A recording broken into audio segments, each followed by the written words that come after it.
also, one of the most unexpected cars that I will tour here in the Toyota Go Electric Hybrid event is this all-new 2024 Toyota Alphard HEV. I've always wanted to sit in one of these. I mean, here's a quick snippet of this interior. This feels so special, and this is just the front row of the Alphard. So let's start first with the exterior. So overall, the Alphard already has a big overhaul on the design. So at front, you have a little bit more cues like with the previous Alphard, but the grille is much more massive than usual. There's a lot of gloss black and chrome bits on it, so it's a little bit on the glitzy side of things, but she looks really good. So being a luxurious MPV, I actually just toured one on my channel.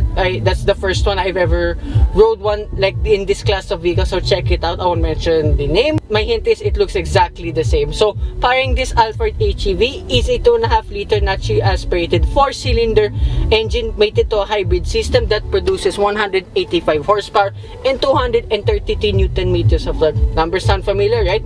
It's exactly the same like with the Toyota RAV4 Hybrid and the Toyota Camry Hybrid 2. So I have reviews of those. Check it out again on my channel. And like with every other Toyota Hybrid, this one's mated to a CVT transmission. But hilariously though, 185 horsepower, that's actually the same like what I just driven to the Innova Zenix Q Hybrid. Pretty awesome too. I can't wait though on how this will dive. Yes, a lot of people are complaining, well, more of the high-end people now, that they cannot somewhat bulletproof the Alphard if you want, because this is only a 4-cylinder engine. Yes, they already killed off the 3.5 liter V6 engine. Salute. But I'll never know on how that will dive because, and again, this is my first ever time in an Alphard. So anyways, back on the exterior, on the side profile, I really love the curvy design, like all on the doors. There's this distinct curve on the headlight, all that stretches all the way to the doors. I freaking love this design. And here too on the door card, you get a lot of bronze materials, even here too on top of the dashboard itself. And being a luxury Toyota, there's a lot of buttons. I can't name them all. There's a lot here on your door and above here for your controls too, for the tailgate. Well, literally everything you can control, from the doors, the captain seat, so on and so forth. And you have, the first time I've encountered to in any car, you have a split sunroof above here on for the second row. I'll get to that second row later on. Here you have visor with a vanity mirror. This is the thickest and widest sun visor I've ever seen. Don't extend, but I love the integration of the card slot here on the sun visor. You have massive screens here all around. Sadly, I won't be able to do it because I don't have the key. But this one is a 14-inch infotainment system. It's one of the largest too in this segment. And two, this all-new Alphard is equipped with JBL sound system. So I already have experience too with that on the Fortuner LTD. It sounds pretty awesome too. And then below here you have two USB-C ports and a wireless charging pad. And I love the seats here too. Yeah, actually a little bit more on the sportier side of things, but there's numerous adjustments you can do. Even here for the right front passenger seat, where you can move it forwards and backwards too. And then back here in the gear shift, you have a lot of buttons. It continues the bronze materials yet again, and surprisingly no blank buttons here whatsoever. Pretty interesting. And then here you have a center console that either opens left or right, but not at the same time like this. So open it up anyways. You have an HDMI port, a USB-C port, a 12-volt socket, and the spaces there's pretty amazing too. And then glove box, actually it's one of the smallest ones I've encountered too. And then there's another glove box here above. I just note, those are cup holders. Okay, there's cup holders here too on either side. And then here in the steering wheel too, there's wooden materials all around. And then here are all of your buttons, equipped too with adaptive cruise control. And surprisingly, you get, I hope you can show it on camera. Oh, you have electronic telescopic for the steering too, and you have paddle shifters here too. Not to my surprise. So yeah, that's just here in front of this Alphard HEV. Let's go to the highlight of this at the second row.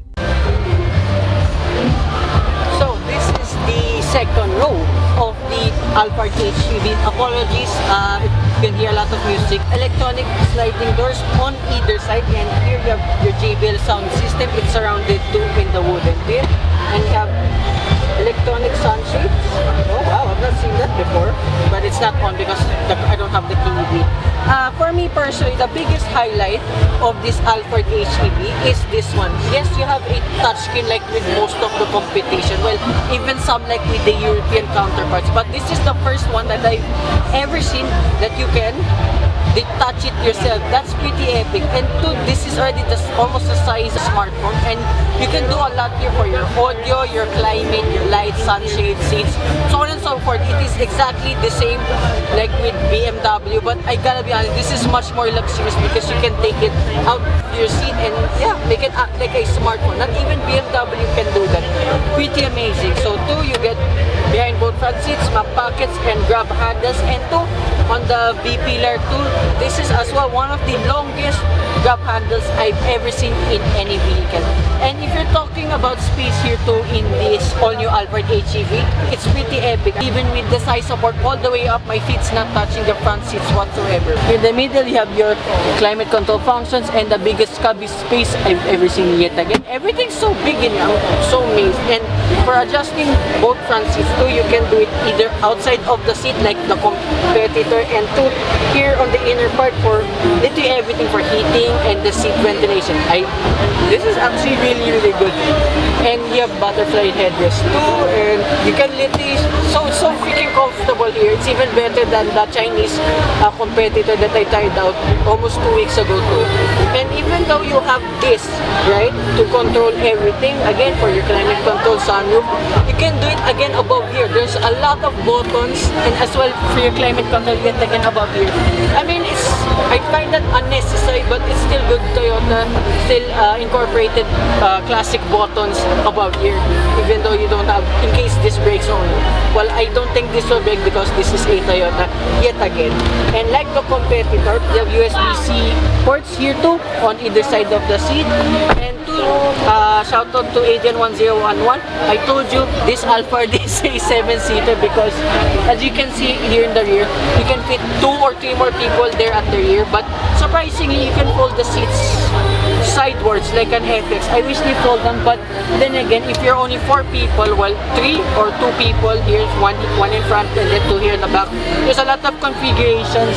At least you can still fold the seats in case you want to carry your suitcases here. And like with the Innova Q Zenix that I've just driven, having captain seats, you have a foldable tray here right in the middle, and surprisingly you still have the bronze trims all around it, and it's very proven. It does not folding at will. You have to really press it to fold it. Good job with that Toyota. And yeah, the rear of this tool, it's your usual Toyota. And I like when you open the tailgate, it's not usually under the handle, but they're just on either side of the taillights. I've never seen that layout too.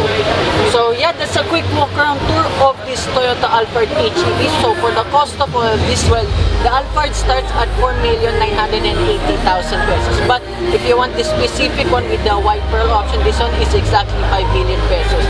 The waiting list is kinda long, but you get a lot for your money, and yet again, this is a Toyota. You won't have any issues whatsoever. So I'd like to thank everyone here again at the Toyota Go Electrify event here at BGC for making this all possible. So hope you guys like and subscribe, and I will see you with more Toyota reviews coming right up. Bye bye.